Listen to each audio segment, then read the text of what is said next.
시편 57편. 하나님이여 내게 은혜를 베푸소서. 내게 은혜를 베푸소서. 내 영혼이 주께로 피하되 주의 날개 그늘 아래에서 이 성들이 지나가기까지 피하리이다. 내가 지존하신 하나님께 부르짖으며 곧 나를 위하여 모든 것을 이루시는 하나님께로다. 우리 57편 서부터의 그 이야기가 대체적으로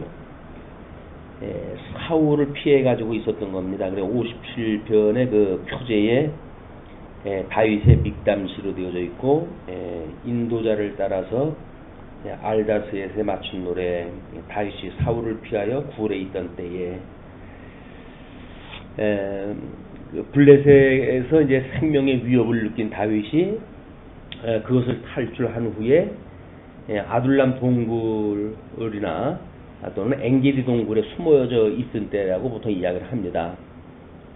사무엘상 22장부터 24장까지의 이제 그 배경인데, 이때 다윗은 블레셋의 위험으로부터 벗어났으나 사울이 그의 목숨을 노리고 있었고, 이런 상황에서 다윗은 하나님께 자신을 긍휼히 여기셔서 구원해달라고 간구하였다.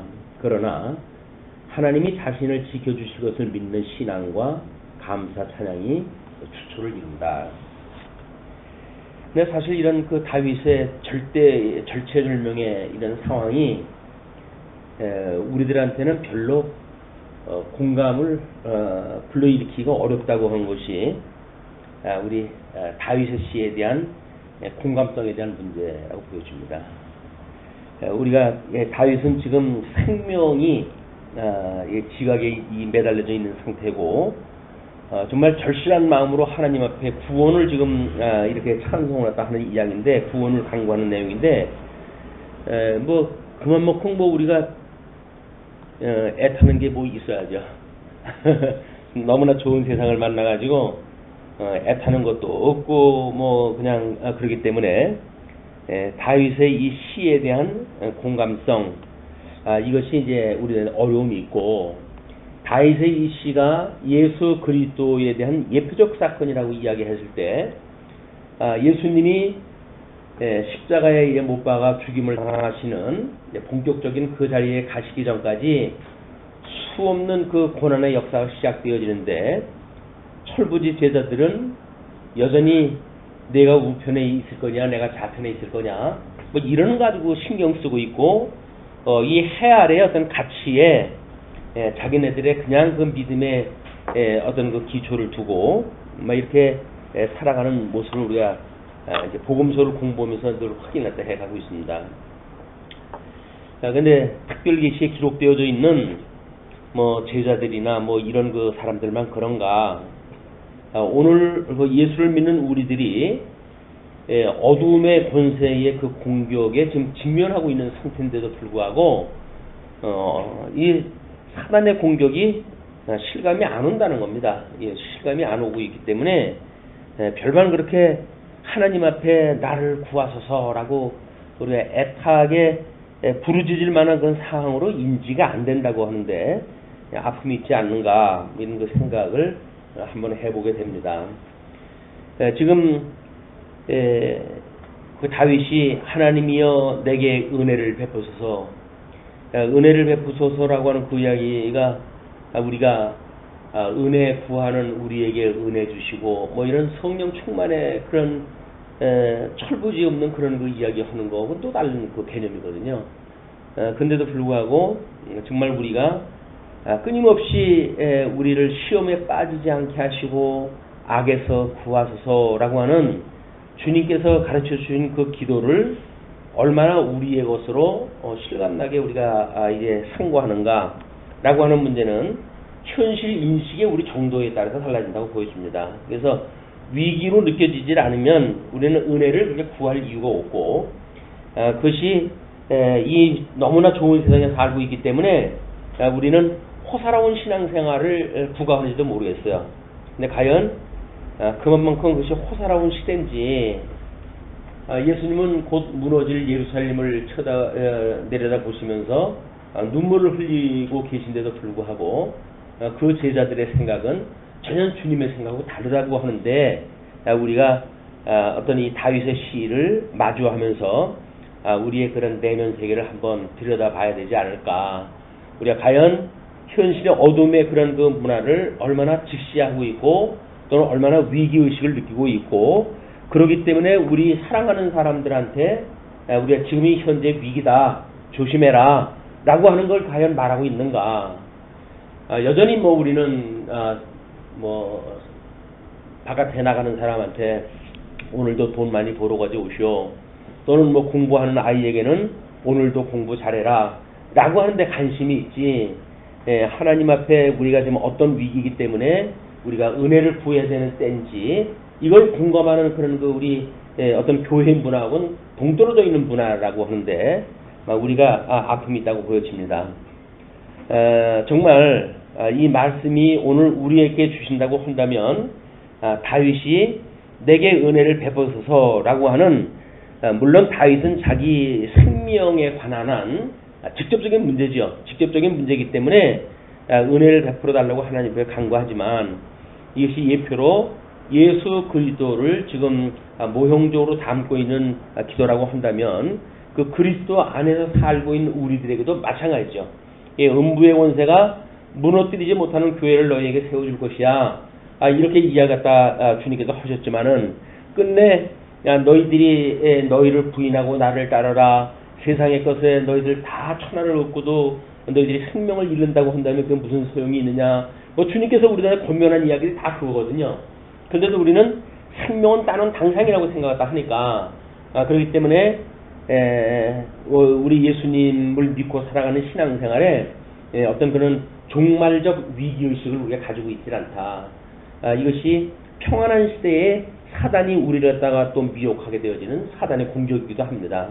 이런 그 시편의 내용을 통해 가지고, 이거는 다윗의 위기뿐만 아니라 예수 그리스도의 죽으심을 통해서 보여주는, 아마 우리에게 보여주는 종말적 신앙생이라고 하는 관점으로 살펴볼 이유가 있다고 보여집니다.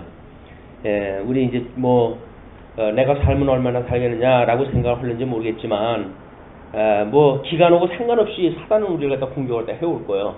우리가 그동안 지켰던 믿음도 어떻게든지 무너뜨리려고 하고 이렇게 하는 것이 이제 사단의 공격인데, 과연 이런 그 위기 때 다윗이 절절히 살려달라고 하는 거에 그냥 매달려져 있는가, 아니면 지금까지 인도하셨던 그 하나님을 믿고 강구하는 그런 그 내용을 우리가 보면서 그런 그 믿음을 공유하고, 그리고 우리가 그런 본받는 이런 그 자세를 취하는가에 대한 이런 그 문제가 오늘 선택의 문제라고 보여집니다. 어쨌거나 이 57편 1절로 2절 하나님의 도우심을 강구하는 내용이에요. 그래서 내 영혼이 주께로 피하되 주의 날개 그늘 아래서 이 재앙들이 지나기까지 피하리이다. 과연 우리들이 주의 날개 그늘 아래서 재앙들이 지나가기까지 피하고 싶은 그런 우리들이 어떤 영혼을 맡길 만한 그런 것이 진정성이 있는 이런 그 내용인지, 내가 지존하신 하나님께 부르짖으며, 가장 높으신 하나님께 부르짖으며 곧 나를 위하여 모든 것을 이루시는 하나님께로다. 나를 위해서라고 하는 건 기름 부음 받은 자, 우리 성경 전체가 메시아를 언약을 하고 그 그리스도가 성취되어졌다고 하는 그것이 곧 예수 그리스도를 지금 언약하고 언약대로 이루시는 하나님에 대한 이야기이기 때문에 그렇습니다. 그래서 내가 보낸 자 예수 그리스도를 믿는 것이 곧 나의 일을 하는 것이야, 이렇게 이야기하는데도 우리는 예수님을 믿는 일보다는 나의 일이 바쁘니까 이제 그런 하나님의 일에 관심이 자꾸 덜해지고 있고, 현실 쪽에 우리의 시각이 자꾸 돌아가는 이런 우리의 내면 세계를 볼 수가 있는 것 같습니다. 3절로 6절 보게 되면 이제 하나님의 구원을 확신하는 그 시가 나와요.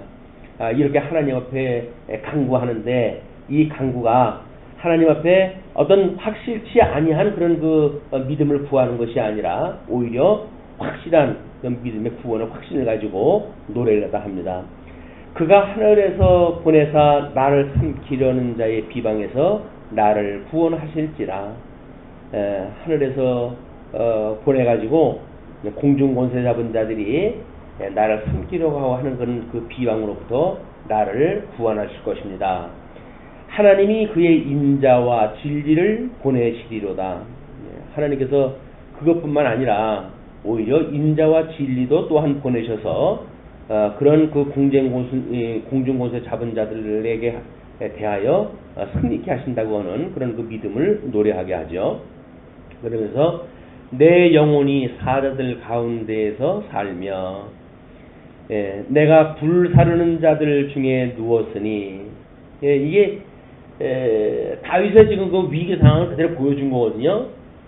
성경이 마치 우는 사자가 너희들을 삼키려고 두루 차고 있다 라고 하는 그런 그 이야기는 뭐 제자들이 신약성경 기록할 때의 특별한 사항만은 아니죠. 지금도 마찬가지로 공중권세 잡은 자들에 의해서 이 우는 사자와 같이 착한 백성이라 할지라도 웅키고 그리고 삼키려고 하는 이런 시도가 끊임없이 있다는 거예요, 이게. 그런데 지금 이 다윗은 그거를 인지하고 있어요. 그러면서 내가 내 영혼이 그런 사자들 가운데에서 살고 있습니다. 그런 그 이야기 아닙니까?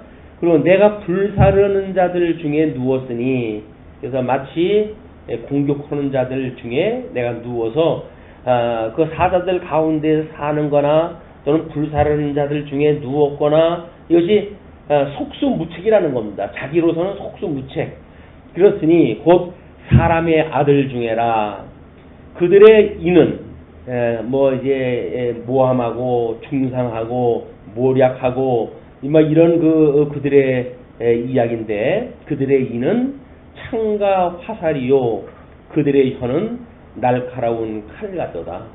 그러니까 사람이, 사울도 다윗이라고 하는 사람이, 물론 그 백성들이 사울은 천천히요 다윗은 만만이라고 칭송하다 하는 이런 사건으로 인해서 위기의식을 느꼈고, 그리고 다윗을 제거하려고 하지만 그 사울, 다윗을 제거하려고 하는 그 사울은 여전히 자기 논리가 있어야 돼요. 그래야 자기 백성들한테 또는 군사들에게도 다윗을 제거시킬 만한 충분한 이유가 있어야 되고, 그래야 그들이 어떤 그런 사울이라고 하는 인물을 반역을 하지 않고 그런 그 명령을 들을 수 있기 때문에 그렇습니다. 우리가 사울 편에 있거나 다윗 편에 있든지 진영 논리에 빠진다고 한다면 우리가 어차피 그 속에 속한 사람들이거든요. 다윗의 밑에 있다고 한다면 다윗에 속한 사람들이고, 사울에게 속한 사람이라고 한다면 그냥 사울의 그 수하에 있는 사람들은 사울에게 속한 사람들이에요. 속았다고 하는 그 이야기를 우리 지난 그 주일도 이야기를 했지만 이것이 소유의 문제거든요. 그렇기 때문에 우리가 어떤 사상 체계에서도 마찬가지입니다. 어떤 그 사상, 철학 세계에 우리가 속했는가가 그거의 소유가 돼가지고 그게 종으로 우리가 살아가는 거예요. 그런 사상의 종으로 살아가는 것이다. 그런데 우리는 세상에서 일어나는 일들을 마치 객관적으로 보는 것 같지만 그렇지는 않습니다. 철저하게 내가 친한 사람이 있어요. 그 친한 쪽의 사람들의 이야기가 곧 나의 이야기예요. 그렇기 때문에 그 일을 잘하는 사람들을 우리가 미워하게 되어지는 거예요. 그래가지고 왜 대한민국이 절반으로 나뉘어지고 남녀가 나뉘어지고 노소가 나뉘어지고 동쪽과 서쪽이 나뉘어지고 왜 이렇게 되어집니까? 여기에 속해져 있기 때문에 그러는 거죠, 우리가. 그들의 사상에 우리가 속해져 있기 때문에 절반은 다 우리한테 대적을 삼아야 이 세상을 살아가는 이유가 있는 거예요. 이것이 참 우리가 정치인들한테 이용당하고 있는 겁니다, 이게. 근데도 불구하고 우리는 그 사람들의 논리에 우리가 이제 말려 들어갔으니까 그들의 명분을 그대로 따르고, 그래가지고 결국은 그들의 편에서 살아가니까 그들의 소유가 되어지고 마는 거예요. 이런 거로부터 우리가 자유로운 것이야말로 신앙이라고 하는 우리의 그런 그 양심을 가지고 지키는 일이지, 어떤 자들이 어떤 일을 갖다 하는가는 중요하지는 않습니다. 그건 때가 베끼게 되면 또 달라질 일들이기 때문에 세상에 살아가는 사람들이 절대적인 선을 갖다 이루는 사람이 어디 있겠어요. 그런데 우리가 어떤 한쪽에 진영 논리에 빠져들어가는 것만큼 위태로운 일이 없다. 하나님의 그런 그 뜻이 무엇인가를 분별하는 일이 이런 정치적 상황 속에서 우리가 이런 역사를 이해하고 하나님의 뜻을 분별하는 도구적인 것이지, 내가 거기에 발을 담아가지고 그쪽에 살아가는 건 아무런 어떤 의미가 없어요. 그런데 지금 그 다윗은 그 영혼이 그런 사자들 가운데 있고, 그가 불사르는 자들 중에 누워져 있고, 그런데 그 불사르는 자들이 사람의 아들이라는 거 아닙니까? 사울을 중심으로 했던 이런 그 언약된 메시아를 갖다가 알기를 우습게 여기는 이런 자들 중에 누웠는데, 그들의 이는 창과 화살이요 그들의 혀는 날카로운 칼같도다. 그래서 중상모략을 갖다 하고 이 소유에 합당한 자들을 설득하는 것, 이런 그 설득을 이 사람들은 이제 논리를 연구한다고 이렇게 이야기를 하죠. 지금 이제 제3당도 이제 우리가 이렇게 창립이 되었어요. 그 이야기는 뭡니까? 자기네들 나름대로의 어떤 당론이라든지 그런 것이 있어요. 국민들을 상대로 해가지고 설득을 갖다 할 만한 논리를 갖다 그들이 만들어 놓지 않으면 거기 따라갈 사람이 어디 있습니까? 그냥 이 사람들이 그 사람들 나름대로 또 이거 만들어내야 돼요. 정책 논리를 갖다 만들어내야 되고, 그래서 모르겠어요. 이제 그 사람들이 어떻게 또 세상 인심이 바뀌면서 어떻게 되어질지는 모르겠지만, 일단 이제 시작이 이렇게 됐어요. 그럼 이제 우리는 양쪽 진영의 생각만 가지고 그래도 이렇게 생각을 했었는데, 이제 3당 체제 속에서 우리는 정치를 또 이해를 해야 되니까 여전히 우리는 세 가지의 적들이 만들어진 거예요. 그래서 야당 쪽이 두 패로 나눠졌으니까 결국은 50대, 30대, 20 이 정도로 해가지고 우리 생각 세계가 이제 여러 가지 훈련을 갖다 받을 기회가 되지 않을까 한번 생각을 갖다 해보게 됩니다. 자, 그러면서 하나님이여 주는 하늘 위에 높이 들리시며 주의 영광이 온 세계 위에 높아지기를 원하나이다.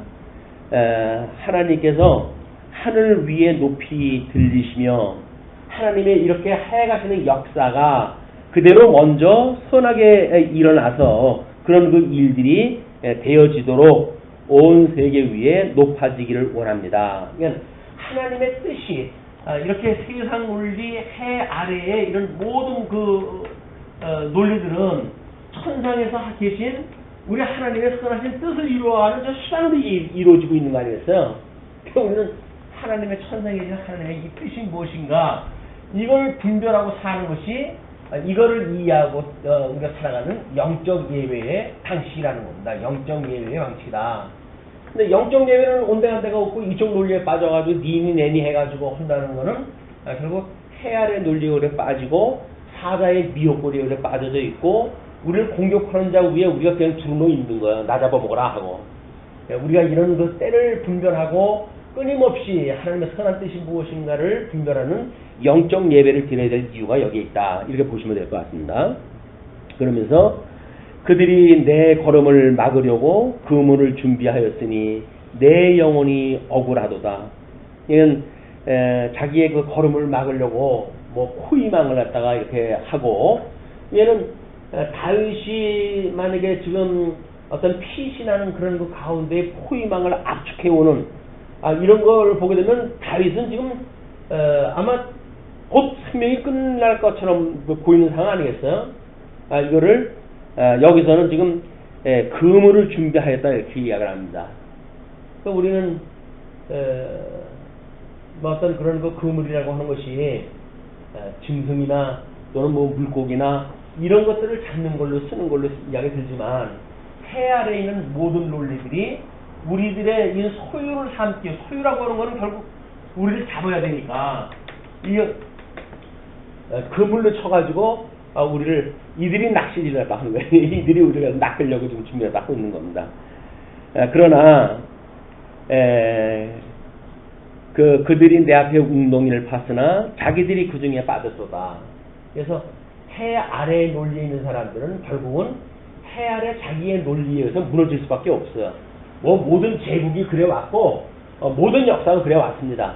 그럼 모든 정당도 또 마찬가지인 거예요. 이게 뭐 영원한 정당이 없으니까 자기네들이 세웠던 논리에 의해서 결국 자기네들이 무너지고 이것이 해 아래의 그런 그 신의 세계의 그런 그 논리다.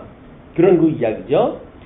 예, 하나님이여 내 마음이 확정되었고 내 마음이 확정되었사오니 내가 노래하고 내가 찬송하리이다. 그럼에도 불구하고 영적 예배를 드릴 수 있는 하나님의 선한 뜻이 분별되어지고 믿음의 확신이 있었을 때 우리는 하나님을 기뻐하는 영적 예배가 드리게 되어졌습니다. 그런 그 이야기죠. 내 영광아 깰지어다 비파야 수고마 깰지어다 내가 새벽을 깨우리로다. 지금 다윗에게 이루는 영광이 뭡니까? 다윗에게 이루는 영광은 자기를 쫓고 있는 사울의 그물 속에서 있는 그런 그 영광이죠. 육체적으로 해서는. 그러나 그는 그 세계에 속하지는 않고 그 그물 바깥에 하나님의 뜻을 분별하는 그곳에 있는 거야. 그러니까 육신은 지금 그물 아래 마치 죽음 아래 있는 것 같지만 그의 영혼은 오히려 이 사망 권세가 다 벗어나가지고 여기서 자유를 누리는 이런 그 모습을 보게 되어집니다. 이 해 아래에 거에 얽혀매게 되면 자유를 잃게 되어지는데 이 다윗은 자유를 갖다 얻게 되어져요. 그것이 내 영광아 깰지어다. 그런 그 이야기입니다. 그래서 이렇게 하나님이 사망의 음침한 골짜기로부터 자기를 보호하시고 자기를 인도하신 그 하나님 앞에 그를 찬송하게 되어지는 이것이 지금 이야기 내 영광아 깰지어다 그 이야기예요. 그리고 그동안 피신 다니면서 참 숨겨졌던 그의 음악적 재능 비파야 수구마 깰지어다 내가 새벽을 깨우리로다. 이게 이 사망의 권세로부터 자유를 얻게 되어진 다윗의 여기서 말하는 영광이에요. 영광. 하나님의 의의 영광이 어떻게 발현되어지는가? 사망 권세에 빠져있던 하나님의 택한 백성들을 예수 그리스도로 말미암아 불러내심으로 주님의 몸된 교회를 통해서 이렇게 하나님의 영광을 드러내시는 이런 그 내용이 소개가 되어진 거죠. 자, 그러면서 이제 주여 내가 만민 중에서 주께 감사하며 문나라 중에서 주를 찬송하리이다. 뭐 지금 다윗 왕국 중에서도 지금 포로 신세고 도망가고 있는 신세인데 그러나 문나라 중에서도 주를 찬송하게 할 만큼의 이 하나님의 이 천상계에 아주 정말 이 내재되어진 그 세계를 초월한 그런 그 세계의 섭리자 대주제를 다윗은 바라보면서 그분으로 말미암아 얻게 되어진 자유를 이제 노래를 갖다 하는 거죠. 그래서 나라 중에서 주를 찬송하리이다. 무릇 주의 인자는 커서 하늘에 미치고 주의 진리는 궁창에 이르리이다. 예, 주의 인자 자비로우신 그걸로 인해 가지고 결국 이를 구원하시고 그 구원이라고 하는 것은 영원한 천상계에서 미치게 되어지는 그런 그 영원한 구원을 이야기를 하고 그 영원한 천상의 뜻이 지금 이 해 아래에서 선포가 되어지고 있는데 그것이 하늘에서 이루어진 것처럼 이 땅에서 이루어지는 사건 아니겠어요? 그런데 그거를 주의 진리는 궁창에 이릅니다. 이렇게 이야기를 합니다. 계시되어진 세계 궁창 아래 해 아래에서 그 진리가 이 진리는 천상계의 하늘의 선한 뜻으로 지금 그대로 이루어지고 있습니다. 그런 그 이야기죠. 하나님이여 주는 하늘 위에 높이 들리시며 주는 하늘 위에 높이 들리시며 주의 영광이 온 세계 위에 높아지기를 원하나이다. 우리 하나님의 이 선한 뜻이 저 영광이 온 천하를 밝히는 진리의 빛으로 그렇게 들리시고 또한 그 주의 영광이 온 세계 위에 높아지기를 원합니다. 결국은 다윗은 이런 그 지금 사울의 어떤 공격 그물 아래 놓여져 있는 것 같은 상태 또는 우는 사자가 자기를 삼키려고 하는 그런 그 위기적인 상황 이런 현실의 그 상황과 그 다음에 해 위에의 영원하셨던 하나님의 뜻에 의해 가지고 나를 어찌할 수 없다고 하는 그 믿음으로 인해 가지고 이걸 뛰어넘는 세계에 살게 되어진다는 거죠. 그것이 우리가 이 현실이라고 하는 이 세계는 천상계의 세계가 이루어지는 것이기 때문에 우리가 얼마나 믿음의 세계를 가지고 있는가가 이 현실 세계를 뛰어넘는 세계, 믿음의 세계란 말이에요. 우리는 이게 그 정육각형 뭐 이거 저 세 가지로 해가지고 늘 이제 설명을 또 하잖아요. 이제 그래서 믿음의 세계 또는 현실 세계, 해아의 세계, 천상 세계, 믿음의 세계 이걸 끊임없이 이야기를 하고 있고 또는 뭐 우리가 이스라엘 백성들의 그런 선지도 늘 그거라고 이야기하죠. 하나님이 약속하셨던 가나안 땅, 그러나 애굽에서 종노릇하고 있었던 현실의 문제, 그러나 이것을 출애굽을 갖다 해가지고 그들이 사는 광야의 믿음의 세계, 이거를 보여주는 거란 말이야. 여기서도 지금 여전히 그걸 이야기를 하는 겁니다. 그래서 우리 하나님의 그 하늘은 하나님의 보좌요, 땅은 그의 발등상이고 이렇게 이야기해요. 발등상이다. 근데 이 보좌와 발등상이라고 하는 천상계와 천하계를 어우러서 한 가지의 원리로 볼 수 있는 사람들이 광야에서 아직은 하나님이 약속했던 가나안 땅에 들어가지 못했지만 육신을 입고 있는 이 광야 땅에서 심령의 평강을 누리고 사는 것이다. 그러니까 이 땅에서 살아가는 이 성도들의 믿음은 심령의 이 평강이지 어떤 주어진 현실의 평강이 아닙니다. 문제가 없기 때문에 여기서 평강을 누리는 게 아니에요. 여기서는 지금 현실적으로 해가지고는 어려운데도 불구하고 하나님의 구원의 역사를 우리가 믿기 때문에 영적으로 해서 이 심령의 우리 믿음으로 인해 가지고 심령의 평강을 누리고 사는 것, 내가 예수 그리스도 안에 있다고 하는 그 믿음으로 살아가는 사람들의 이런 그 신앙의 상태를 지금 다윗이 우리한테 오롯이 보여주는 것 같아요. 우리가 현실 문제가 해결돼야 심령의 평강 누린다는 이야기는 믿지 않는 사람들 다 그러고 삽니다. 현실 세계에서 문제가 없는데 뭐 고민하다 살겠어요? 근데 현실 속의 문제는 그대로 있는 거예요, 지금.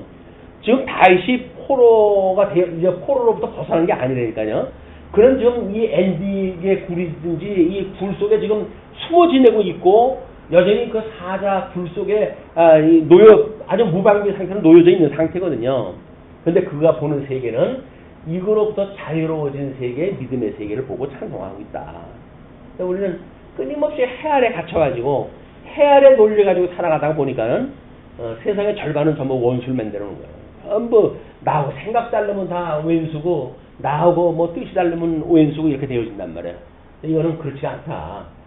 해 아래 사는 사람들은 어쩔 수 없이 그런 제한을 가지고 살아가요. 그러나 하나님의 선한 뜻을 분별한다고 했을 때 우리는 진정한 자유를 누리게 되어진다.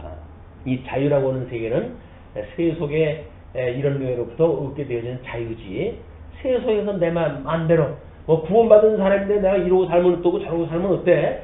라고 만약에 여기서 자유를 갖다가 이야기를 한다면 그거는 우리의 성경에서 말하고 있는 자유가 아닙니다. 이걸 그래서 세상에는 방종이라고 이렇게 얘기해요. 방종.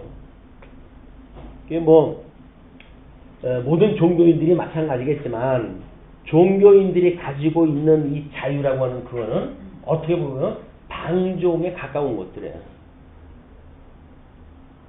우리가 종교적인 어떤 요구에 의해 가지고 뭔가 금식을 해야 되고 우리들이 여기서 뭔가 절제를 갖다 해야 되고 이런 것들이 요구되어지는데 현실적으로 그러진 못하고 그럼 힘들어서 못 살 거 아니겠어요. 그러니까 우리는 이게 자유라고 하는 이름을 가지고 우리를 포장하고 살아갈 수가 있는 거예요. 이게 믿음의 세계는 다른 사람이 어떻게 보는가는 중요하지는 않습니다. 과연 하나님 앞에서 나는 어떻게 서 있는가에 대한 나의 문제, 나의 성찰의 문제지 다른 사람이 보는 게 뭐 중요해요? 다른 사람이 보는 건 객관적일 수도 없어요. 그냥 내가 하나님 앞에서 지금 어떻게 살고 있는가가 끊임없이 확인되어야 되는 문제다. 자, 이렇게 이제 57편을 이야기를 하고 58편도 마찬가지입니다. 58편은 악인들의 불의의 의분을 토로한 다윗의 비탄시이자 그들의 멸망을 선포한 저주시라고까지 이렇게 이야기를 해요. 이는 하나님을 경외하는 것만이 인간의 본분, 살아가는 살아갈 길이라고 하는 뭐 이런 그 시편 기자들의 공통된 사상을 그대로 잘 드러내주고 있다. 이렇게 일단 정리를 갖다 했습니다.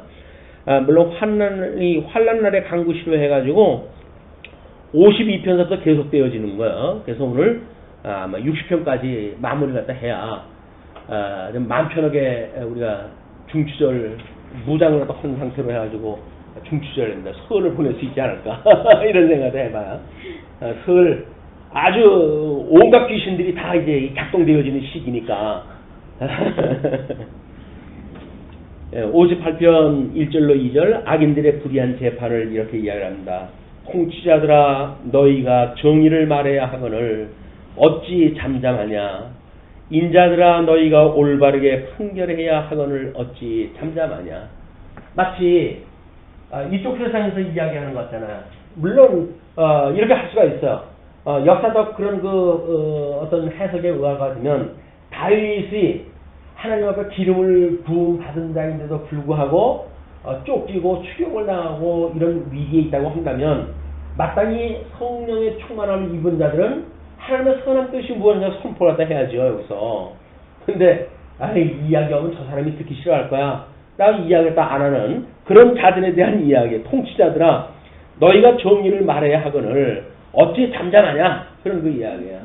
그래서 이게 이제 또 신앙적으로 잘못 해석이 되어지게 되면 뭐 우리 1차 세계대전, 2차 세계대전을 지나오면서 어떻게 보면 왜 믿음의 사람들이 목사가 전쟁이 일어나는데 가표를 던지고 이런 일이 있을 수 있느냐, 그 권세에 빌붙어가지고 그런 그 일이 있을 수 있느냐 라고 하는 문제를 가지고 고민을 했던 한 신학자가 있었어요. 그게 칼바르트라고 하는 신학자입니다.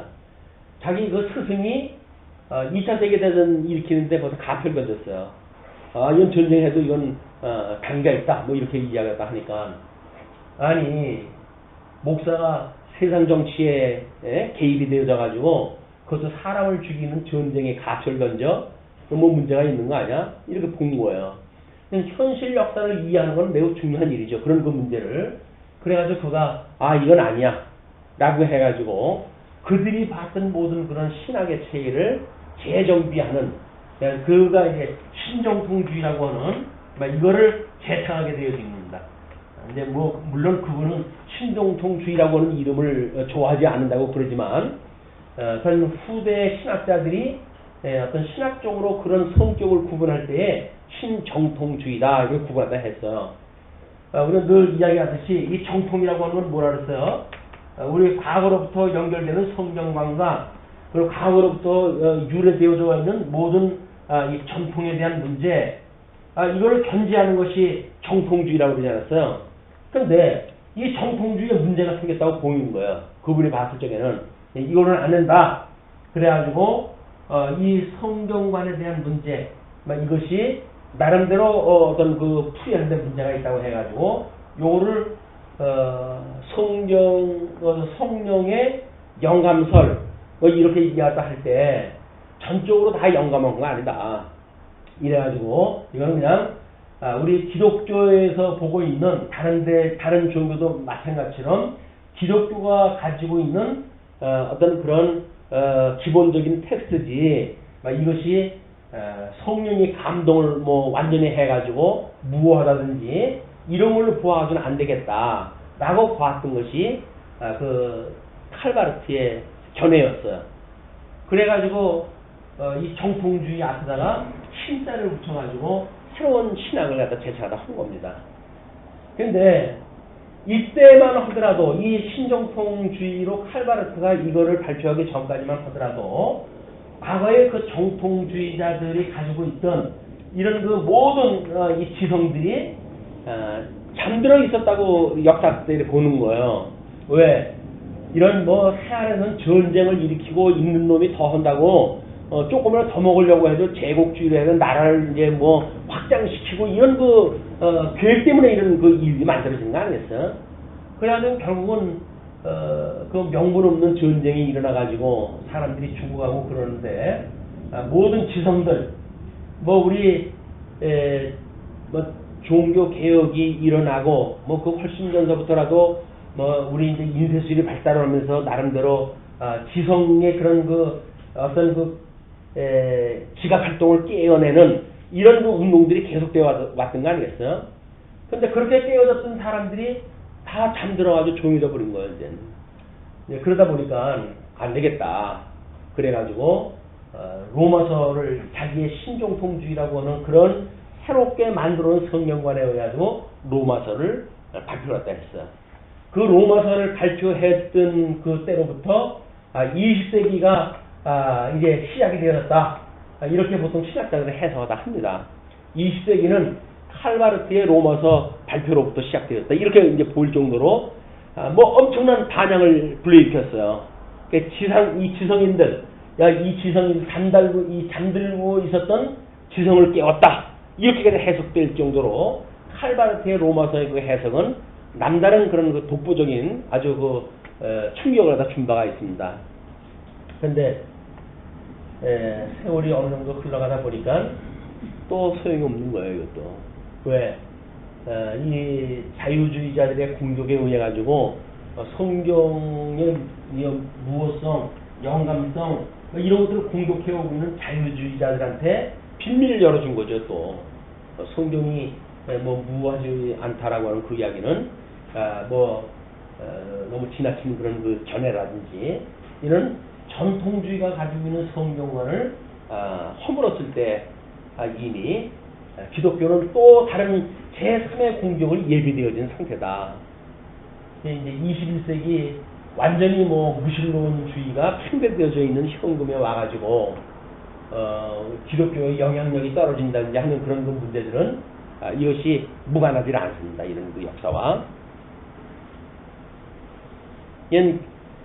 교계에서도 이 통치자들이 하나님의 말씀을 가지고 이 기독교를 공격하고 뭐 이런 자들에 대하여 일가를 가야 되는데 이건 뭐 정치 본세에 오히려 예속되어져 가지고 그들을 지지한 데나 어떤 데나 해가지고 이렇게 살아가니까 세상에 어떤 존경받는 기독교가 아니라 결국은 세상 정치에 예속되어져 가지고 뭐 많은 그 이단들이 어떤 정권에서 들붙어가지고 살았느냐에 따라 가지고 이단들이 성공했던 그 이단 사례들이 우리나라 쭉 있잖아요. 그만큼 이 기독교가 빈약한 겁니다. 그래가지고 결국 세상 정치에 빌붙어가지고 그들을 위해서 축복을 갖다 해주거나 무슨 뭐 이렇게 하면서 유지를 갖다 하려고 그러니까 참 부끄러우게 짝이 없는 거예요, 이게. 아직도 너희가 중심에 악을 행하며 땅에서 너희 손으로 폭력을 달아주는도다. 그래서 이 지금 폭력을 달아준다라고 하는 그 이야기는 이 저울에 대한 이 공평을 갖다 해야 되는 저울에 대한 그런 그 이야기인데 결국은 폭력에다 힘을 실어주고 악을 행하는 쪽에 네가 가표를 던지고 이런 걸 갖다 이야기를 하는 거지요. 3절 5절로부터 이제 악인들의 폐괴를 이렇게 고발을 합니다. 악인은 모태에서부터 멀어졌으며 이미 모태로부터 하나님과 원수되어진 상태에서 이제 그가 모태에 있었고 나면서부터 곁길로 나아가 거짓을 말하는도다. 우리 이 죄 안에서 그가 잉태되어졌고 죄 안에서 출생이 되어져 있기 때문에 죄에 있는 수밖에 없고 하나님과 원수되어질 수밖에 없단 말이에요. 그러니까 하나님의 뜻을 우리가 분별한다는 이야기는 세상 논리 가지고는 아무것도 할 수가 없는 거라니까요. 그런데 이 하나님의 뜻을 안다고 하는 자들이 세상 논리에 빠져버린다고 하는 그 이야기는 더더군다나 코가 막히고 기가 막힌 일인 거예요, 이게. 그들의 독은 뱀의 독 같으며 그들의 귀를 막은 귀머거리 독사 같으니 그들의 독이 뱀의 독 같대요. 뱀의 독이라고 한다면 하와를 미혹했던 그런 그 미혹자들의 권세이기도 하겠죠. 결국은 그 세상 권세에 의해 가지고 공격을 갖다 해오는 거짓말하고 거기에 가표를 던지고 그냥 한 덩어리로 살아가게 되어지는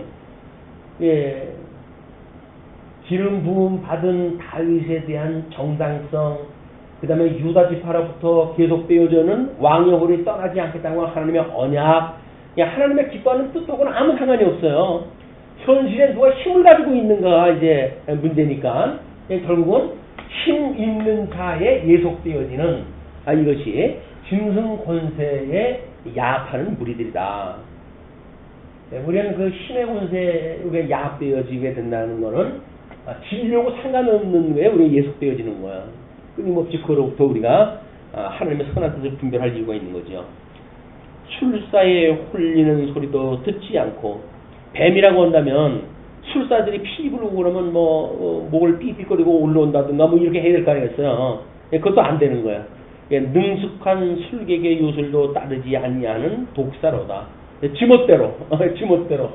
그 술사들 그걸 훈련시키고 환자들에 의해서도 조종되지 않는 이런 그 독사다. 그런 이야기죠. 그러면서 6절로 9절 악인들의 멸망을 강구합니다. 하나님이여 그들의 입에서 이를 꺾으소서. 그 나발을 불고 사자의 이와 같이 그 흉측한 이를 드러내고 있는 그들의 입에서 이를 꺾으소서. 여호와여 젊은 사자의 어금니를 꺾어내시며 그들이 급히 흐르는 물같이 사라지게 하시며. 이제 이때 당시에 어떤 그 지리적 배경이 이제 그 가물었을 때 벼랑간 소나기가 온다든지 그러면 급작스럽게 물이 늘 거 아니겠습니까? 그러나 워낙 땅이 메말라 버렸기 때문에 비가 그치자마자 그냥 전부 땅속으로 스며들어 버리는 이제 그런 그 양상을 노래를 갖다 하는 거야. 급히 무르는 물같이 사라지게 하시며, 자기를 대적하는 그런 이 모든 대적자들을 하나님께서 하루속히 제거시켜 주십시오라고 하는 걸 이야기를 하는 거죠. 근데 우리가 그런 시대를 읽어내지 못한다고 한다면 우리는 뭐가 없어야 될 건지도 우리는 몰라요. 오히려 그게 나의 그늘이 되어져 가지고 내가 지금 여기서 편한 세상을 살고 있는데 그게 없어지면 안 되지. 그러니까 오히려 그걸 찬송하다 하고 살아갈 수밖에 없단 말이야. 여기서 나한테 밥 준다고 하는 것에 우리가 아양을 떨고 살아가야지. 너 이쪽으로 가면 밥 굶어라고 하는데 여기를 벗어날 까닭이 있겠어요? 그러니까 밥 준다는데 우리는 속해져 있단 말이야. 이게 힘이라고 하는 그것이 힘이 뭘로 나옵니까? 먹어야 나오잖아요. 먹어야 힘이 생기죠. 그게 수요미 수업자라도 먹어야 양반이라고 먹어야 되어지니까 우리들한테 먹거리 흔들어대는 쪽에 우리가 자꾸 기웃기웃 거릴 수밖에 없단 말이야. 우리 주님 앞에 정말 끊임없이 우리에게 일용할 양식을 주시옵고라고 우리가 기도를 갖다 하는가. 일용할 양식은 세상의 힘을 뛰어넘는 그 힘을 주는 것 아닙니까, 말씀이. 근데 하나님의 말씀은 어디 간데 소용없고 세상의 힘의 논리에 의해 가지고 우리는 여기서 뭔가를 부과하고 싶단 말이야. 이게 안타까운 인생의 함정인 거야. 가시적인 세계 속에서 우리 인간이 빠져들어갈 수밖에 없는 함정. 이 함정이 우리를 갖다가 그물같이 우리를 에워싸고 있고, 철학으로 세상의 모든 학문으로 세상의 모든 그런 눈에 보이는 문화로 해가지고 우리를 이걸 압박을 갖다 해오는 거 아니겠어요? 우리는 그걸 기꺼이 영접을 하죠. 성령 영접하듯이, 주님 영접하듯이 여기서 세상 문화를 영접을 하는 거예요. 내게 오소서. 이 둘을 내가 함께 누릴 수 있게 하소서 해가지고 여기서 얼마나 폼나요, 함께 누리고 살면. 근데 그것이 뭔지를 우리 실체를 갖다 모르는 거예요.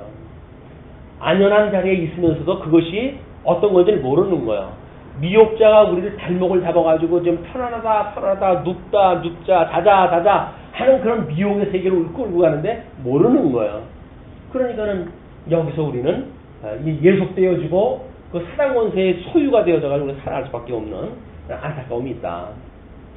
과연 어떻게 우리가 일용할 양식을 통해 가지고 끊임없이 세상의 논리와는 더 뛰어넘는 저 고상한 하나님 나라의 가치를 추구하고 살아갈 것인가?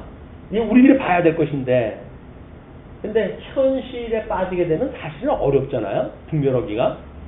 현실에 내가 하고 있는 게 큰 죄 짓는 것도 아니고 나처럼만 살라고 그래라 이러고 살아가는 거 아닙니까 우리가? 그러니까 여기서 우리가 더 이상 자유라고 하는 것이 여기서 누리고 있다고 생각이 들지, 이것을 뛰어넘는 곳에 있는 자유를 갖다 누릴 생각을 우리는 엄두도 안 낸다니까요. 지금 여기서 내가 자유를 누리고 있는데 무슨 소리야? 난 여기서 진리를 가지고 자유를 누리고 있어. 이렇게 이야기한단 말이야. 근데 그것이 어둠의 권세에 의해 가지고 포로가 되어져 있는 걸 모르는 거예요. 어떻게 보게 되면 뭐 요즘 이제 그 자연주의 이런 그 사람들이 돌고래 같은 것도 훈련시키고 그러지 말라는 거 아닙니까? 전부 방생 놔줘라. 왜 짐승을 갖다 잡아가지고 인간들의 그 오락거리를 만들어가지고. 근데 뭐 상 같은 거는 거기서 뭐 그 수조에서 잘 놀잖아요. 그냥 잘 놀아요. 뭐 사람들 조롱거리가 됐든 우스갯거리가 됐든 그냥 거기서 놀아요. 뭐 그 자유로움을 갖다가 뭐 구속되어지고 나 이건 참 바다로 가고 싶어 뭐 이런 생각을 과연 돌고래가 하는지 모르겠어요. 사람의 눈으로 보니까 그게 보이는 거지. 그러니까 이쪽에 짐승의 눈으로 보게 되면 그냥 거기 자유로운 거예요. 근데 이쪽에 믿음의 눈으로 보니까 이건 자유가 아니야. 그러니까 이걸 놔줘야 돼. 라고 우리가 복음을 선포하고 끊임없이 이쪽에다 대고 빛을 갖다 우리가 선언하고 그렇게 되어진단 말이에요. 근데 실상 이 안에 사는 사람들은 뭐 잘 살고 있는데 왜 나는 귀찮게 그래? 난 잘 살고 있는데 너나 그렇게 믿어. 이렇게 이야기를 한단 말이에요. 그러니까 이게 우리들의 모습이나 똑같다. 여기에 살고 있는 돌고래나 우리들의 모습하고 똑같이 우리가 짐승하고 똑같은 그런 삶을 산다. 이런 그 내용을 가지고 지금 우리 다윗의 이런 그 위기 상황에 있는 다윗이 얼마나 그걸 세계를 뛰어넘는 세계를 보고 주님의 그런 그 영광을 노래하고 또 위기를 극복을 하고 있는지 한번 생각을 했으면 좋겠습니다. 또 소멸하여 가는 달팽이 같게 하시며, 달팽이는 그 연한 그 연질물로 되어 있잖아요.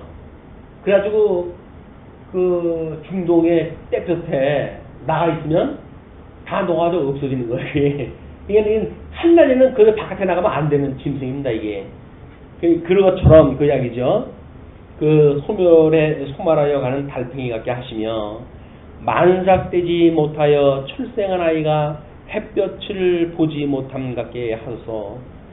그러니까 이 땅에 있는 가치라고 하는 것이 이 땅에 이 해 아래에 있는 이 가치라고 하는 것이 얼마나 부질없는 것인지 다윗은 그걸 갖다 고발을 하는 거예요.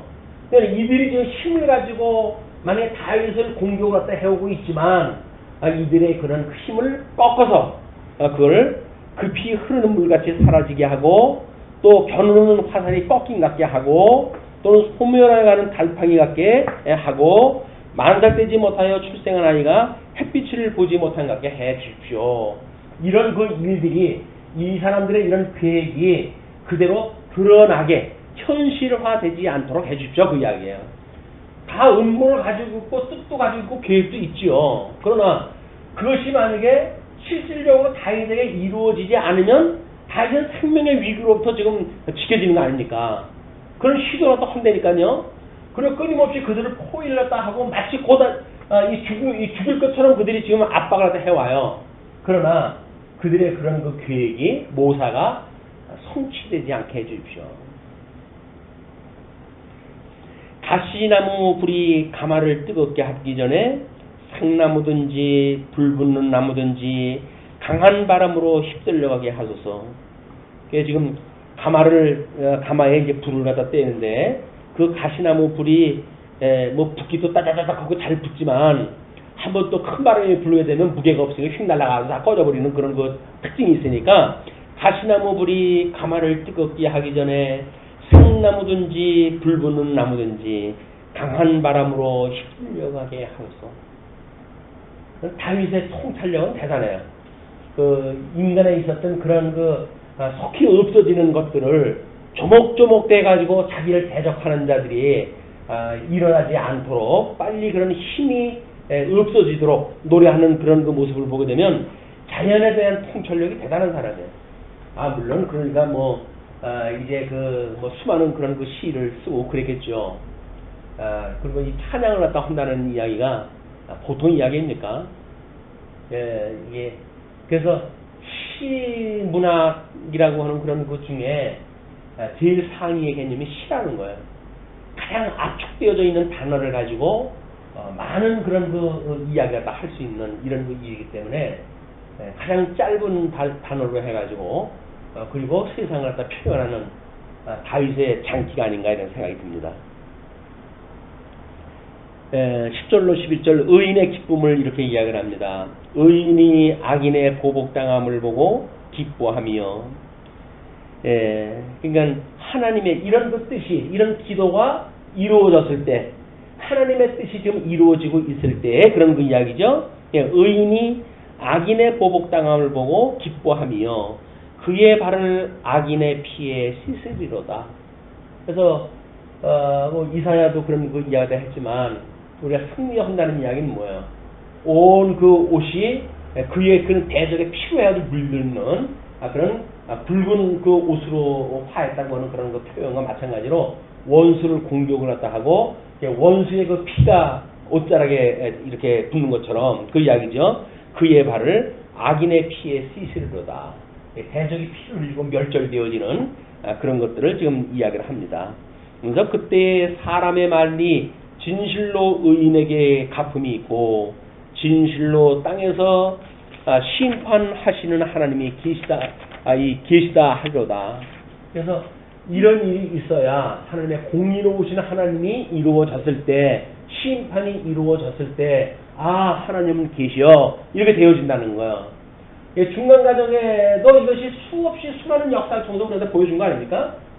우리 어떻게 보면 다니엘서에서 보여준 것처럼 그 아수리아 제국으로 또 메데 또는 바사, 헬라 이렇게 해가지고 수많은 제국이 무너지고 또 서고 무너지고 또 서고 하는 세력들을 보아왔잖아요. 그러면 그런 역사를 통해 가지고 우리는 어떤 힘을 가지고 있는 자들의 앞지 아래 있다고 하더라도 내가 가지고 있는 그런 그 힘은 잠시 잠깐 있다가 없어질 거야 라고 우리가 해석이 떨어져야 되는데 현실적으로는 어떻게 돼요?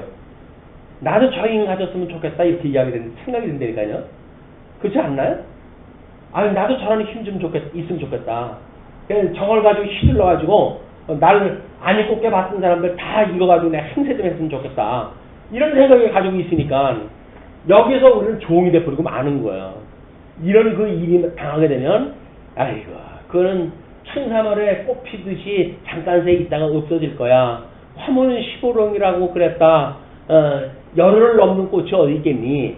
이렇게 우리가 볼 수 있는 이 영원한 세계의 사관을 가지고 있어 이걸 해석이 되는데 이 영원한 세계의 사관이 아니라 이 열을 가지고 있는 권세가 그게 너무나 좋아가지고 산소값을 가는 한이 있어도 저러고 살다가 내가 사흘만 저러고 살다가 하면 좋겠다 이렇게 생각도 하니까 추억으로 살아갈 수밖에 없는 거야. 끊임없이 하나님의 말씀을 가지고 이제 허무하고 이건 아무것도 아니고 언젠가는 불로 물로 전부 심판당해가지고 없어질 것들이고 내가 믿고 있는 이 세계만이 영원한 세계라고 하는 이 천상의 세계를 가지고 있는 자의 우리한테 그런 담대함이 있어야 된다. 이것이 우리들이 세상을 해석하는 이 역사를 해석하는 우리들의 어떤 하나님의 지식이 되니까요. 하나님을 알고 있다고 하면서 끊임없이 이쪽에 있는 힘을 갖다 우리 빗대가지고 나도 저 사람처럼 저러고 살면 좋겠다. 이렇게 생각이 드는 거야. 왜? 폼나는 것 같거든요. 폼나는 것 같으니까 자꾸 그걸 기웃기웃거리는 거야. 폼나긴 뭐가 폼나요? 다 들여다보게 되면 전부 썩은 구덩이가 이게 전부 이렇게 썩는 그런 그 모습이고 그렇지. 거기에 뭐가 쌩나는 게 있겠어요. 그 실체를 똑바로 볼 수가 있었으면 좋겠다. 이것이 우리를 시험에 빠지지 않게 하시고 끊임없이 시험에 빠지지 않게 하시고 우리한테 먹거리를 주면서 내 말 들으면 이거 주지라고 했을 때 시험에 빠지지 않게 하시고 우리 기도를 갖다 흘리래요. 정말 그 말 한마디 주면 그렇게 줄 거야? 라고 해가지고 홀라당 빠지지 말고 시험에 빠지지 말게 하시고 그리고 이것이 악하니 내 영혼은 죽었던 영혼을 주님께서 살려주셔서 이 영적 예배를 드리면서 자유를 누리고 사나 육신은 아직도 이 세상에 속하여서 내가 자유롭지 못하오니 이 악으로부터 나를 구원하소서라고 하는 그의 구원의 기도가 끊임없이 우리한테 있을 필요가 있는 거다. 그래야 여기서 진정 누리는 이 영원한 자유를 누리게 되어지는 거죠. 영원한 자유를 누리게 되어진다. 여기서 약한 게 좋은 거라니까요. 왜? 하나님의 강함을 우리는 사모하고 그걸 바라볼 수가 있으니까. 여기서 강한 게 좋다고 자꾸 그러는 거예요. 이 좋은 세상에 천년만년 살고 싶은데 내가 이거 약해가지고 이거 못 누리면 터나 못 누리면 이쪽 가서 누리겠지. 그렇잖아요. 이쪽에서 누리는 거 영원한 지옥에서 누릴 거 가지고 뭘 우리가 매력을 갖다 느끼고 그렇습니까? 우리가 누릴 거는 영원한 세계에서 누릴 것이다. 이쪽의 거에 미련 같은 거 자꾸 떨어버리는 우리가 훈련을 또 해야 된다. 자식도 크면 독립을 시키는 훈련을 갖다 하고 품 안에서 놔주는 훈련을 갖다 시키고 그렇게 하는 거예요. 인생이라는 게. 그래 부모 곁을 떠나가지고 한 가정을 이루고 또 그거 한 세대에 의해 가지고 또 다른 세대가 오고 또 다른 세대가 오고 그러죠. 그거를 그냥 전부 내가 끼워안아가지고 해야 된다고 생각이 드니까 온통 여기서 해방될 마음이 없는 거예요. 여기서 그냥 천년 만년 그러고 살고 싶은 거예요. 그렇진 않다. 철들면 자식도 놔주고 다 놔줘야 돼. 다 놔주고. 뭘 내 안에다 집어넣어가지고 살고 싶어요. 그냥 지 인생 지가 또 살아야 또 길 열어주고 그렇게 해야 돼. 그래야 또 나도 진정한 자유를 누리게 되지. 이건 뭐 부모님한테 좋은 거 살다가 남편 얻으니까 남편의 종으로 살다가 아들 얻게 되니까 아들 종으로 살다가 평생 여기서 사는 거예요. 그게 삼부종사예요. 그 자유롭자 이제는 부모로부터 자유롭고 남편 아내로부터 자유롭고 자식으로부터 자유롭고 우리 오직 예수 그리스도만 섬기는 우리들의 진정한 자유인의 꿈을 한번 꿔보자. 이것이 다윗의 호소를 통해 아주 이루어졌으면 좋겠습니다.